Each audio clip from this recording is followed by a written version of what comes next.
আসসালামু আলাইকুম। আশা করছি সবাই ভালো আছেন। আজকে আমি একদমই নতুনভাবে বিকেলের জন্য খুবই মজাদার একটি নাস্তার আইটেম তৈরি করে দেখাবো। তো আমাদের সবার বাসায় কিন্তু মুড়ি থাকে। তবে এই মুড়িগুলো যদি অনেক দিন থাকে তাহলে এই মুড়িগুলো নষ্ট হয়ে যায় অথবা নরম হয়ে যায়। আর যেটা খেতে একদমই ভালো লাগে না।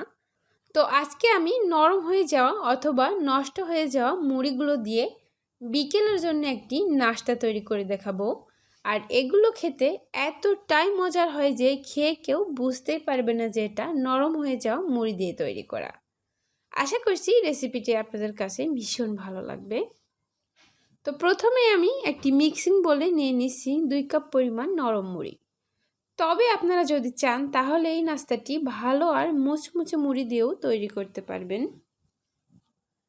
এবারের মধ্যে আমি নিয়ে নিচ্ছি 1 কাপ পরিমাণ পেঁয়াজ কুচি, দিচ্ছি 1 টেবিল চামচ পরিমাণ কাঁচামরিচ কুচি, এবারে দিচ্ছি 2 টেবিল চামচ পরিমাণ ফ্রোজেন করা ধনিয়া পাতা কুচি, দিয়ে দিলাম একটি ডিম, স্বাদ মতো দিচ্ছি লবণ। তো এবারে দিচ্ছি হাফ চা চামচ আদা রসুন বাটা। এবারে সব কিছুকে আমি প্রথমে একটু মিশিয়ে নিচ্ছি। তো সব কিছু ভালোভাবে মেশানো হয়ে গেলে এবার আমি এখানে অল্প অল্প করে পানি দিয়ে মুড়িগুলোকে একটু নরম করে নিচ্ছি। এখানে কিন্তু অতিরিক্ত পানি দিয়ে দেওয়া যাবে না। তো এর মধ্যে প্রায় 4 থেকে 5 টেবিল চামচ পরিমাণ পানি দিয়ে দিয়েছি। আর পানিটা দেওয়ার পরে কিন্তু মুড়ির পরিমাণটা অনেকটাই কমে যাবে আর মুড়িটা সফট হতে থাকবে। তো কিছুক্ষণ ভালোভাবে মিশিয়ে নেওয়ার পরে মুড়িটা যখন সফট হয়ে এসেছে তখন আমি বাইন্ডিংয়ের জন্য এর মধ্যে দিয়ে দিচ্ছি হাফ কাপ পরিমাণ বেসন। তবে বেসনের পরিবর্তে আপনারা আটা বা চালের গুঁড়োটাও ব্যবহার করতে পারেন।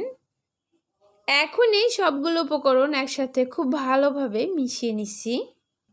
তবে মিশিয়ে নেওয়ার পরেও যদি মনে হয় যে মিশ্রণটা নরম আছে তাহলে এর মধ্যে আপনারা আরও কিছুটা পরিমাণ বেসন অ্যাড করতে পারেন।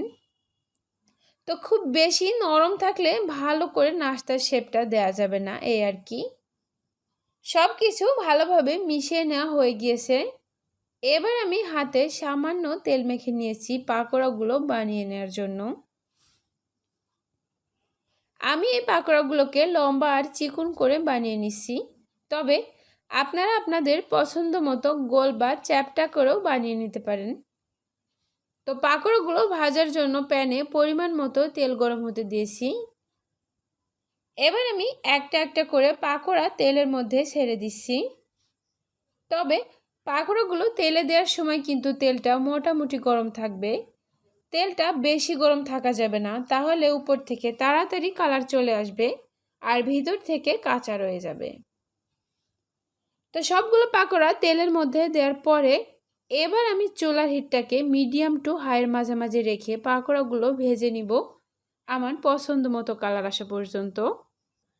যেহেতু আমি মুড়ি দিয়ে পাকোড়াগুলো বানিয়েছি তাই এগুলো ভাজা হতে কিন্তু খুব বেশি একটা সময় লাগবে না।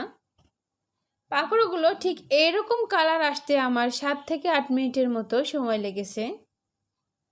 তবে আপনাদের কিছুটা কম বেশিও লাগতে পারে। যখন ঠিক এরকম কালার চলে আসবে তখন পাকোড়াগুলো তুলে নিতে হবে। এই তো পাকোড়াগুলো তুলে নিচ্ছি। দেখলেন তো কত অল্প সময়ের মধ্যেই নরম মুড়ি দিয়ে তৈরি হয়ে গেল ভীষণ মজার একটি নাস্তা। বিকেলে চায়ের সঙ্গে খাওয়ার জন্য এরকম একটি মজাদার পাকোড়া থাকলে আমার মনে হয় আর কিছুই লাগবে না। তো পাকোড়াগুলো উপর থেকে অনেক বেশি মুসমুসে আর এতটাই টেস্টি যে বারবার খেতে মন চাইবে। এতক্ষণ সঙ্গে থাকার জন্য অসংখ্য ধন্যবাদ। আবারও কথা হবে অন্য কোনো নতুন রেসিপিতে। আর সে পর্যন্ত সবাই সুস্থ থাকবেন, ভালো থাকবেন। আল্লাহ হাফেজ।